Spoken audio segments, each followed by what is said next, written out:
Voici deux produits au look totalement différent, mais aux fonctionnalités quasi identiques.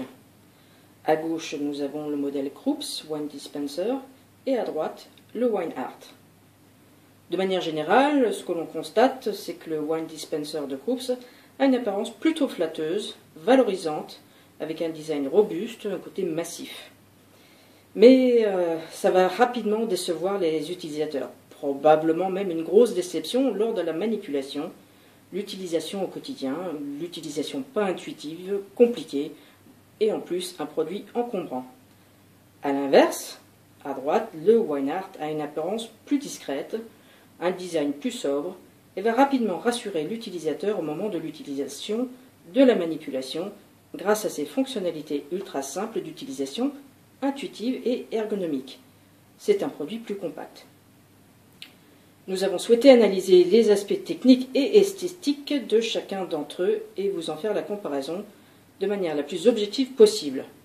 À notre connaissance, le produit Krups est commercialisé aujourd'hui uniquement sur le marché nord-américain.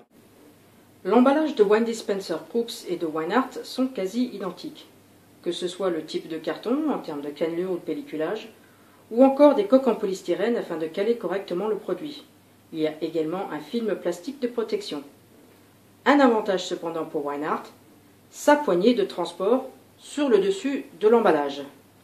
En effet, Krups, malgré son fort encombrement, ne bénéficie pas de poignée.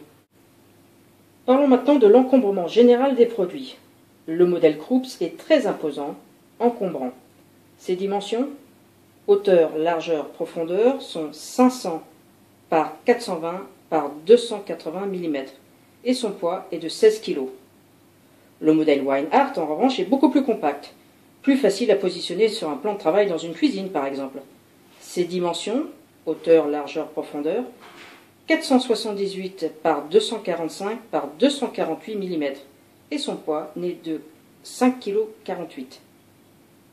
Passons maintenant au branchement de l'appareil. Pour le modèle Krups, il faut brancher le câble d'alimentation sur le secteur, puis enclencher le bouton On-Off situé à l'arrière du produit.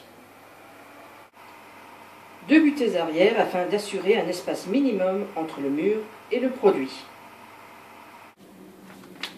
Pour le modèle Wine Art, il suffit de brancher l'appareil au secteur. Il n'y a pas de bouton On-Off. C'est le câble d'alimentation qui joue le rôle de séparateur entre le mur et le produit. Quelques éléments divers. Le matériau principal utilisé sur les deux produits, c'est le plastique.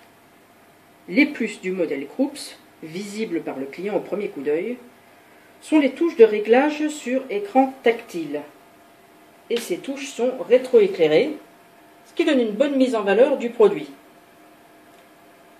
Les compartiments peuvent également être éclairés. Il y a deux options d'éclairage, on-off, mais ça reste tout de même faible, même je dirais à peine visible. Il y a des poignées en façade pour le modèle Krups des portes et celles-ci sont en aluminium. Des portes en verre double vitrage avec sérigraphie, ce qui donne un côté qualitatif, et il y a également un aimant à la fermeture. Parlons maintenant de la gestion du surplus de condensation, ce qui peut arriver dans certains climats. Wine Art, un bac récupérateur des condensats, profond, avec un système brise-vague pour éviter les débordements à la manipulation. Pour Krups, pas de bac récupérateur des condensats, pas non plus de trou d'évacuation des condensats sous l'appareil, mais simplement un plateau ramasse-gouttes rétractable qui sert à l'utilisation de la fonction service pour éviter de tacher son plan de travail. Côté niveau sonore, le Krups est très bruyant au démarrage et en utilisation, pour cause les ventilateurs, mais aucune information quant à la valeur du bruit. Le Wine Art, en revanche, 38 dB. Rentrons maintenant dans le détail des fonctionnalités proposées. Le modèle Krups, 3 fonctionnalités automatiques, mise à température de bouteille, conservation par la mise sous vide et service semi-automatisé intégrant un système d'aération du vin. Alors on dit semi-automatisé car on est obligé de tenir appuyé sur la manette de service. pour le modèle Wineart, 2 fonctionnalités automatiques, mise à température de bouteille et conservation par la mise au vide. Le service du vin reste manuel. Nous allons maintenant manipuler chacun des produits et chaque fonctionnalité et mettre en évidence l'installation et le retrait d'une bouteille. Parlons d'abord de la mise à température et de la conservation. Comme vous le constatez, 2 compartiments indépendants pour chacun des produits, permettant de mettre à température de service aussi bien des vins blancs, rosés ou rouges. Commençons par le modèle Wineart. J'installe ma bouteille pour mettre à température de service et pour enclencher la mise au vide. Je positionne ma bouteille dans le Wineart, plutôt simple, rapide. Nous avons ensuite 2 choix pour sélectionner soit vin blanc ou rosé, ou alors vin rouge, à l'aide des pictos sur l'interface. La température est automatiquement atteinte, entre 8 et 10 pour les vins blancs ou rosés, entre 16 et 18 pour les vins rouges. À noter que notre laboratoire interne nous informe que si nous sommes dans une ambiance à 21 degrés et que la bouteille est également à 21 degrés, pour descendre à 8-10 degrés, il vous faudra 3 heures, et pour descendre simplement à 16-18, en 1 heure simplement. À noter que la mise à température du vin peut se faire aussi bien avec une bouteille ouverte ou fermée. Passons maintenant à la mise à température et conservation pour le modèle Krups. Je prends ma bouteille et je démarre l'installation qui est longue, laborieuse et absolument pas intuitive. De nombreux mouvements et manipulations sont nécessaires entre le moment où on ouvre la porte et jusqu'au moment où on la referme en passant par la mise en température d'une bouteille. Je vous laisse découvrir pas à pas.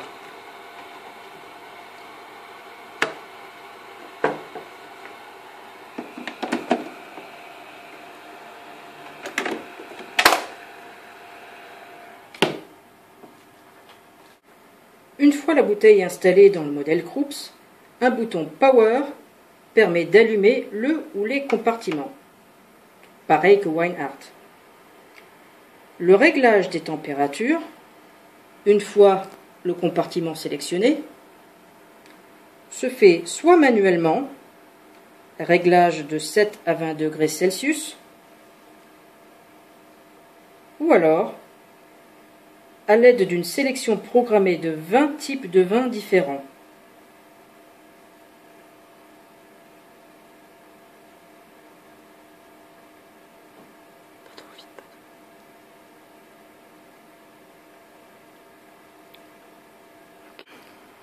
Pour ce qui est du temps nécessaire pour faire descendre en température la bouteille telle que souhaitée, toujours dans une ambiance de 21 degrés avec une bouteille à 21 degrés, pour descendre à 7 degrés, il vous faudra pas moins de 18 heures. À noter que la mise en température d'une bouteille encore bouchée n'est absolument pas citée dans les documents Krups, il ne communique pas dessus. Pour Wineart, toujours, la mise sous vide s'enclenche automatiquement à la mise en place de la bouteille. L'indicateur Active Protect clignote le temps de la mise au vide, puis reste éclairé, voyant vert, pour assurer de son bon fonctionnement. Pour Krups, la mise sous vide se met automatiquement en route à la fermeture de la porte. On constate une formation de bulles d'air dans la bouteille pendant cette mise sous vide. En termes de durée de conservation, le modèle Krups annonce 5 à 7 jours pour les vins blancs, 7 à 10 jours pour les vins rouges. Pour le Wineart, on note une conservation jusqu'à 10 jours en fonction du vin et de son millésime. Passons maintenant au service.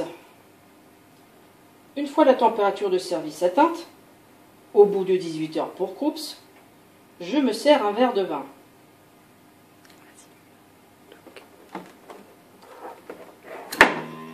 Pour le modèle Krups, j'appuie sur le bouton Et nous voyons en même temps l'aération express. Je relâche le bouton, mais le vin continue à couler, voire à créer des éclaboussures en dehors du verre, et éventuellement sur la porte de l'appareil. Admettons maintenant qu'on veuille emmener la bouteille à table pour montrer l'étiquette de ce prestigieux vin à ses convives. On sort la bouteille, on tire le petit plateau pour les giclures, et on enlève ce tube qui d'une part est en plastique, on se demande quel goût il peut donner à notre vin, mais en plus quelle est effectivement la part hygiénique, puisque c'est en contact avec tout et surtout le vin. Voyons maintenant pour Wine Art, pour emmener cette même bouteille à table. C'est simple.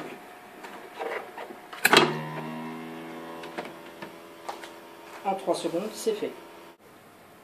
Pour résumer, notre appréciation générale du produit Krups, une perception très positive, mais uniquement perception. Une apparence flatteuse, valorisante, avec de nombreuses fonctionnalités. Robuste, design qualitatif, mais va très rapidement décevoir les utilisateurs. Probablement même une grosse déception. Prise en main des éléments ergonomiques, une belle finition, mais pas pratique, pas simple, pas intuitif. Et même pas intuitif malgré le Quick Start. Encombrant. Un temps de mise à température très long. Un nettoyage obligatoire entre chaque bouteille. Un nettoyage manuel, nettoyage du circuit d'eau, car les éléments ne passent pas au lave-vaisselle. Pas hygiénique, car des éléments sont en contact direct avec le vin. Ça goûte. La bouteille est bousculée. En termes de prix, le Krups est affiché à 499 $, soit environ 380 €.